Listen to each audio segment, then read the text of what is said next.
조합제TV 시청자 여러분 안녕하십니까. 2024년 1월 1일입니다. 오늘 아침의 여러 매체를 검색을 하다가 가장 충격적인 기사를 하나 발견했습니다. 이게 동아일보 사설입니다. 제목이 충격적입니다. 윤 대통령 올해는 신년 기자회견 해야. 윤 대통령 올해는 신년 기자회견 해야. 이 제목 자체가 뉴스입니다. 아니, 이런 기사 제목이 나올 수가 있습니까? 이런 사설 제목 여러분들 상상이 됩니까? 대통령의 기자회견은 그게 의무입니다. 대통령이 국민을 대표하는 입장에 있는 기자들로부터 질문을 받아가지고 답변을 하는 것은 국민들에 대한 보고입니다. 역대 대통령이 다 그런 측면에서 기자회견을 했는데, 다만 문재인, 박근혜 두 사람이 좀 문제가 있었습니다. 그렇더라도 윤석열 대통령처럼 2022년 중반 이후, 그러니까 3년째 22년, 23년, 23년 3년째 정식 기자회견을 안 하는 대통령은 처음 봅니다. 대통령은 기자회견의 무기입니다. 자신의 무기입니다. 기자회견에서 대통령이 하는 이야기는 전부 다 뉴스가 됩니다. 아무리 날카로운 질문이 들어와도 대답하지 않으면 되는 거예요. 그러니까 기자회견은 기본적으로 대통령이 주도하게 되어 있습니다. 기자는 질문권밖에 없습니다. 기자가 무슨 수사권을 갖고 있습니까? 강제로 윤석열 대통령을 자기 원하는 대로 발언하도록 강제할 힘이 없지 않습니까? 근데 뭐가 두렵느냐 이겁니다. 참고로 이승만 건국 대통령은 주 1회 기자회견을 했습니다. 아무 준비 없이 기자들과 아주 편하게 앉아서 주고받는 그 이야기가 기록에 남은 걸 보면은 너무나 따뜻하고, 그리고 기자는 기자답게, 대통령은 대통령답게 이야기하는 게 당당하게 보입니다. 그런데 그동안에 민주주의가 얼마나 발전했는데 윤석열 대통령에게 동아일보가 올해는 제발 신년 기자회견 해주세요라는 이런 사설을 썼으니까 이건 세계적 코미디입니다. 윤석열 대통령이 기자회견을 안 하는 것은 가게 주인이 문을 안 여는 거하고 마찬가지입니다. 가게 주인이 문을 열고 물건을 팔아야 될 것 아닙니까? 그러니까 소비자가 와서 그 가게 문을 똑똑 두드리면서 주인 계세요, 제발 문 좀 열어주세요, 물건 좀 파세요 하는 것하고 똑같은 기사 제목이 윤 대통령 올해는 신년 기자회견 해야 이렇게 되어 있습니다.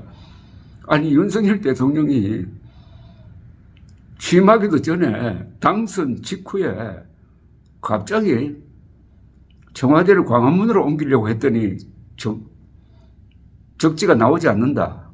그럼 다시 들어가서 심사숙고하고 나와야 될 것 아닙니까? 바로 국방부로 가겠다고 해가지고 대통령 집무실을 옮겼는데 아직도 집무실 이름을 정해놓지 않습니다. 잘못했다는 이야기죠. 그런데 그 명분을 제왕적 대통령을 청산하겠다고 했습니다. 제왕적 대통령의 가장 중요한 포인트는 기자들로부터 멀리 있어가지고 저 구중 궁궐 같은 데 있으면서 기자를 멀리하고 국민을 멀리하는데, 나는 용산에 나와서 다 노출된 데 가가지고 기자회견을 열심히 하겠다는 그런 뜻으로 저는 해석을 했고, 실제 도어 스태핑이라는, 그건 기자회견이 아니지만은 그런 걸 하다가 2022년에 갑자기 중단한 다음에는 지금까지 정식 기자회견이 없습니다.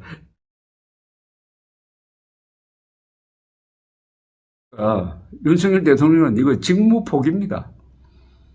대통령 기자회견은 그게 의무입니다, 의무. 가게 주인은 가게를 열어야 될 의무가 있는 것 아닙니까? 가게 문을 꽁꽁 닫아놓고 장사를 하면 됩니까?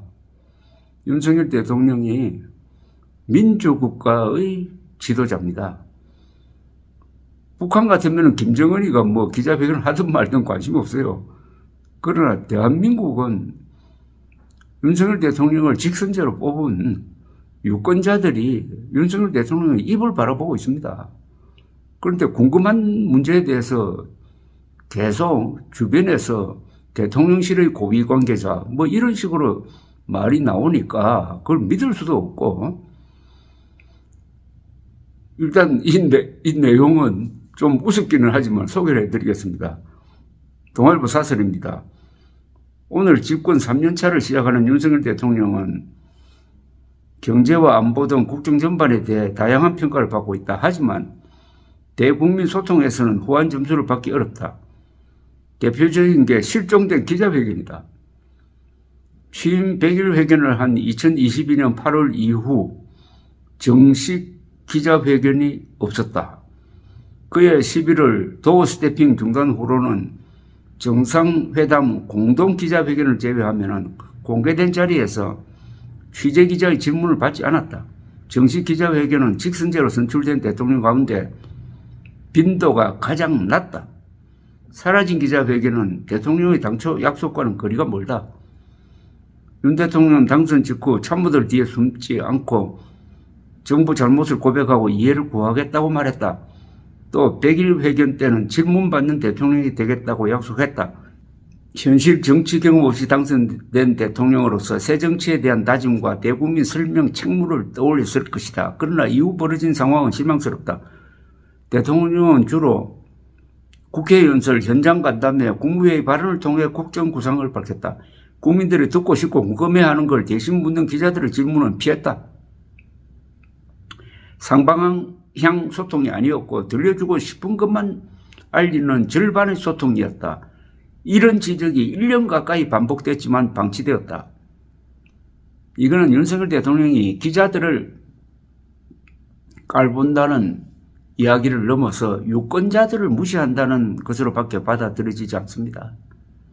윤 대통령은 1월 중 신년 기자회견을 열어야 한다. 그동안 북한 도발 등 안보 상황, 한일 한중 관계, 물가 및 부동산 정책에 이르기까지 설명을 듣지 못한 의제가 산적해 있다. 더 미룰 여유가 없다. 야당이 김건희 특검법을 강행 처리하자 대통령실은 1월 초쯤에 거부권 행사를 예고했다. 찬성 여론이 높음에도 대통령이 특검법을 백지화하려는 이유를 국민은 궁금해한다. 대통령은 기자들의 질문, 추가 질문을 받아가며 생각과 심경을 밝힐 기회를 가질 필요가 있다. 국민들은 대통령의 발언과 표정은 물론이고 그 단호함과 머뭇거림까지 지켜보며 대통령의 진심을 판단할 것이다. 대통령은 신년 회견에서 회견 정례화도 제안하길 기대한다. 올해 중 며칠에 더 만나겠다고 약속하면 더 좋다. 사실 이거 필요 없습니다. 대통령은 매일 기자회견을 해도 됩니다. 긴급 사태가 나면 미국에서는 대통령이 하루에도 몇 번 기자회견을 합니다. 최소 주 1회는 해야 됩니다. 그러니까 정례화 이런 것도 하지 말고 수시로 해야 됩니다. 수시로. 사안이 있을 때. 국민적 관심을 집중시키는 대통령의 기자회견은 특권인 동시에 책무다. 질문받는 것을 정치적 부담이라고 여겨선 안 된다. 생중계되는 기자회견은 국정을 더 깨어있게 하고 긴장의 고삐를 더 쥐게 하는 민주정치의 기본 요소이다. 좀 심하게 말하면 기자회견 하기 싫으면 대통령이 그만둬야 합니다. 감사합니다.